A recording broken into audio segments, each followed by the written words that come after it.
ആവർത്തനപുസ്തകം അദ്ധ്യായം 17.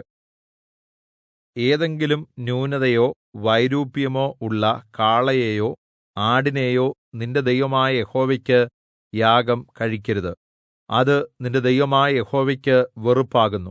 നിന്റെ ദൈവമായ യഹോവ നിനക്ക് തരുന്ന ഏതൊരു പട്ടണത്തിലും ദൈവത്തിന് അനിഷ്ടമായത് ചെയ്ത് അവന്റെ നിയമം ലംഘിക്കുകയും ഞാൻ കല്പിച്ചിട്ടില്ലാത്ത അന്യദൈവങ്ങളെയോ സൂര്യചന്ദ്രന്മാരെയോ ശേഷമുള്ള ആകാശത്തിലെ സൈന്യത്തെയോ സേവിച്ച് നമസ്കരിക്കുകയും ചെയ്ത പുരുഷനോ സ്ത്രീയോ നിങ്ങളുടെ ഇടയിൽ ഉണ്ടെന്ന് നിനക്ക് അറിവ് കിട്ടിയാൽ നീ നല്ലവണ്ണം പരിശോധിച്ച് അങ്ങനെയുള്ള മ്ലേച്ഛത യിസ്രായേലിൽ നടന്നു എന്നുള്ളത് വാസ്തവവും കാര്യം യാഥാർത്ഥ്യവും എന്ന് കണ്ടാൽ ആ ദുഷ്ടകാര്യം ചെയ്ത പുരുഷനെയോ സ്ത്രീയെയോ പട്ടണവാതിലിന് പുറത്ത് കൊണ്ടുപോയി കല്ലെറിഞ്ഞു കൊല്ലണം.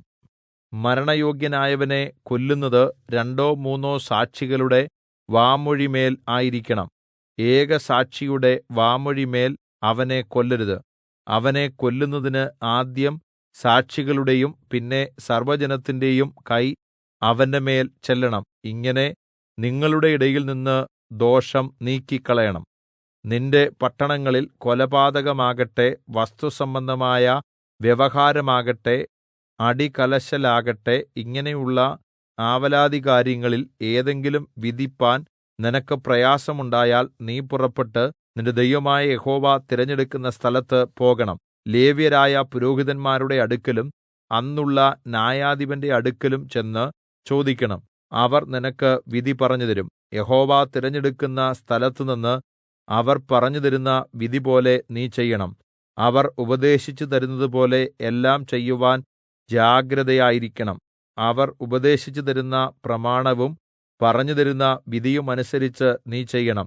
അവർ പറഞ്ഞുതരുന്ന വിധി വിട്ട് നീ ഇടത്തോട്ടോ വലത്തോട്ടോ മാറരുത്. നിന്റെ ദൈവമായ യഹോവയ്ക്ക് അവിടെ ശുശ്രൂഷ ചെയ്ത് നിൽക്കുന്ന പുരോഹിതന്റെയോ ന്യായാധിപന്റെയോ വാക്ക് കേൾക്കാതെ ആരെങ്കിലും അഹങ്കാരം കാണിച്ചാൽ അവൻ മരിക്കണം. ഇങ്ങനെ യിസ്രായേലിൽ നിന്ന് ദോഷം നീക്കിക്കളയണം.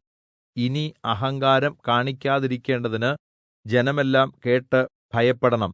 നിന്റെ ദൈവമായ യഹോവ നിനക്ക് തരുന്ന ദേശത്ത് നീ ചെന്ന് അത് കൈവശമാക്കി അവിടെ വസിച്ചതിന് ശേഷം എന്റെ ചുറ്റുമുള്ള സകല ജനതകളെയും പോലെ ഞാൻ ഒരു രാജാവിനെ എന്റെ മേൽ ആക്കും എന്ന് പറയുമ്പോൾ നിന്റെ ദൈവമായ യഹോവ തിരഞ്ഞെടുക്കുന്ന രാജാവിനെ നിന്റെമേൽ ആക്കണം. നിന്റെ സഹോദരന്മാരുടെ ഇടയിൽനിന്ന് ഒരുവനെ നിന്റെമേൽ രാജാവാക്കണം. നിന്റെ സഹോദരനല്ലാത്ത അന്യജാതിക്കാരനെ രാജാവാക്കരുത്. എന്നാൽ അവന് അനവധി കുതിരകൾ ഉണ്ടാകരുത്. അധികം കുതിരകളെ സമ്പാദിക്കുന്നതിന് ജനം ഈജിപ്റ്റിലേക്ക് മടങ്ങിപ്പോകുവാൻ അവൻ ഇടവരുത്തരുത്.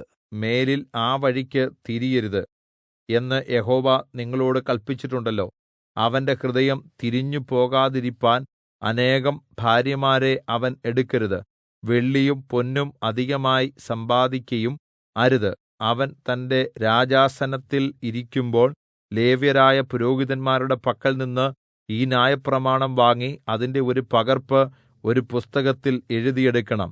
ഈ ന്യായപ്രമാണത്തിലെ സകല വചനങ്ങളും ചട്ടങ്ങളും അവൻ പ്രമാണിച്ചു നടന്ന് തന്റെ ദൈവമായ യഹോവയെ ഭയപ്പെടുവാൻ പഠിക്കുന്നതിന് അത് അവന്റെ കൈവശം ഇരിക്കുകയും അവന്റെ ഹൃദയം സഹോദരന്മാർക്കു മീതെ അഹങ്കരിച്ചുയരാതെയും അവൻ കല്പന വിട്ട് ഇടത്തോട്ടോ വലത്തോട്ടോ തിരിയാതെയും ഇരിക്കേണ്ടതിനും അവനും അവന്റെ പുത്രന്മാരും യിസ്രായേലിന്റെ ഇടയിൽ ദീർഘകാലം രാജ്യഭാരം ചെയ്യേണ്ടതിനുമായി അവൻ തന്റെ ആയുഷ്കാലം ഒക്കെയും അത് വായിക്കുകയും വേണം.